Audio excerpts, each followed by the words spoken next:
develop so that we can start then branching out from there and then reaching out to more people through these 20 people. Yes. And then hopefully get into a grassroots conversation and a grassroots model. But starting also with people who are movers and shakers and who are seen to have some location within their communities. And influence. That's what I mean by location. So, So, and this is, I mean, that's phenomenal. And Malawi is, I agree, a good place to start for us in Africa. And I'm just wondering, is that the framing of it, the human rights paradigm for me, I agree, is essential. Is it from then, when does it come from, when do we bring in the Islamic perspective? I'm asking that question in the context of what's already going on in Malawi. There's a strong human rights movement that's linked to the LGBTI movement, both in South Africa to Malawi and from Malawi, drawing on its neighbors.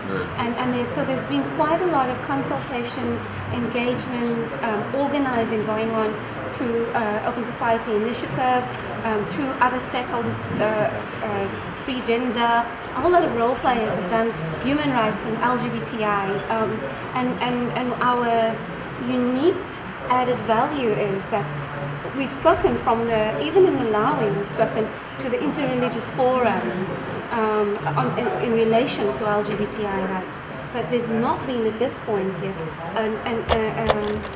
a progressive or a traction with the Muslim community and the ulama around very nice. Sogi rights and so Khalil pointed out that the reality of the role of evangelical churches in Africa in pushing a violently homophobic agenda, and that whatever we do, and I think it's very important to have also a faith-based analysis, but to work with Christian partners that have similar values and perceptions, so that it also doesn't just seem like and that's just the starting point, right? Because then we sort of, but yes, I think it's very important to have a faith-based analysis within this human rights paradigm. But I don't think it just needs to be just about faith, but the faith is a component of that larger narrative. Is that fair? What I proposed to do based on, again, our conversation from this was involved, since we're going against evangelism and fundamentalist Islamism,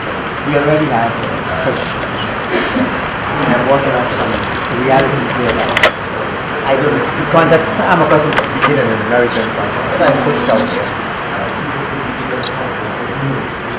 The authority, and so I go about often given on a white person. Yes, that's true. So we bring it, what I propose to do is work with some white Christian friends that I have who would be willing to come with me, male and female, Sure. and talk on the perspective. So we were addressing Christians and Muslims on the issue of understanding scripture in a nice, better way, so that appeals to everyone. What we're essentially talking about is going to countries like Malawi, and going in there, taking maybe people. For example, if I go, it's because I have to talk about my personal story to sort of appeal to, because I'm thinking, what would I bring? Okay, I'd be able to speak to, I'm a girl, I'm of color, I'm speaking with a group of people, I'm appealing to fathers who also want their daughters to be kind of like, outspoken leaders. If I have to wear a scarf, that's fine. I mean, I don't have an issue of like, that sort of, because you're speaking yesterday about the safety and the tricking the people into kind of listening to progressive thinking, then whatever we need to do to appeal to people, we can do. I mean, whatever. So we're talking about going in there and appealing to them from different levels, academic. We'll call it hikmah instead of training. And that's also what opens up, because when people start to know you as a human being, this is when the barriers start to fall. Okay? And also maybe my position as a young person. So youth what empowerment, is the future looking like? Education, freedom from violence, and those sorts of issues. And hooking that up also to why it makes economic and social development sense, right? Because in today's world, human rights and development are intrinsically linked, right? A stable society is a healthy society, is a wealthier society. That recommendation of what kind of things could be created to better train imams or expose them Yeah. But let's before we go that far, let's make sure that we have an accurate description of what are the needs of the various members of the community. members of the community. You know, we're going to be pursuing relationships, for example. We need practical ways to deal with our families and our communities. So, like, I mean, an imam comes from an academic atmosphere, so he can quote Quran or she can quote Quran, Hadith, and things like that. But what about the practical aspects? And I think as a leader, an imam should be able to make that leap into practical advice. We're thinking about Imam as an orthodox way, mainstream definition, and here we're listing things that a traditional Imam doesn't do actually. Yeah.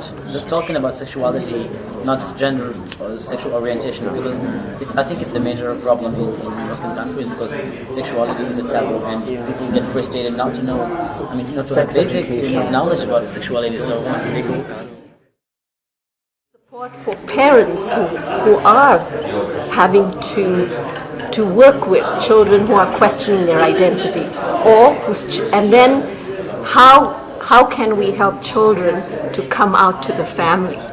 They need practical and psychosocial, psychospiritual support. Because many parents, I found in counseling, many parents don't know even their own history, so to speak. And so it's important that they get a clue as to how this actually came about. And I think that's one of the ways to help them. Once they become better informed, then they can make better decisions. You're right. I mean, if there are more heterosexual imams out there who people can talk to about this and they give sensible answers, then it's going to tremendously help the LGBT community. Imam Muhsin's debate, I don't know if it was recorded or with the local debate with some local ulama. Yeah, that was in the film. Is it Jihad for Love? Yeah. Oh, okay. That was it wasn't the whole debate, but it was some subsections of it excerpts were taken out from that in that film. And do you think that's useful for showing to so-called ulama or ai-imma or shuyukh? Well, I think it's, from how I understood the filmmaker, was to show the challenge that was there. And so I think that it could be helpful in that this is the usual challenge. That's the way it was used in the film. The usual challenge that the queer community has to deal with they should be killed, blah, blah, blah, blah, blah. And I think that would be important as a highlight. Are we conceiving of it as a single audio, or are we thinking that maybe we might need to construct a series with different target audiences? I know if we're going to think freely about the possibilities, we might as well think fully and not censor ourselves. But I was curious at whether or not you felt, based on questions that came up in the previous sessions, like how to address parents, how to contact imams that are willing to be a support, but they are just not informed, and so they can perpetuate certain problems. Are we seeing that as the same video, or in a variety of media, booklet, audio, YouTube, Even that would be useful as well. Even the imams might go away, or scholars might go away and read a book afterwards, but we need an educated video documentary of a higher level to sort of introduce the subject to them. Our locations is a backward area. It's for dumb people and parents who are not allowed to use phone or something like that. I want to talk about the networking, because if some have a channel, the parents also be watching with the child.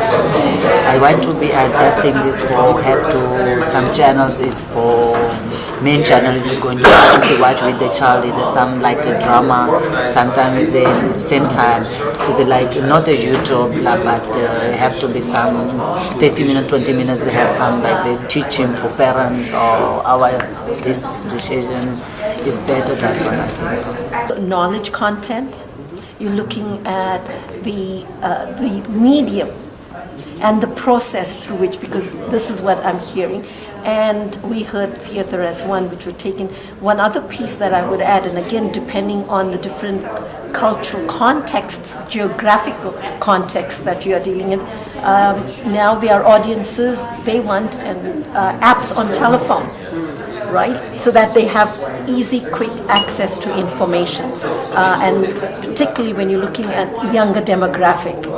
Then within the context of certain countries, and particularly rural areas in certain countries, one of the most effective ways for us to reach out in any kind of educational content and material processes was the radio. So you have to think about all of it. It is complex.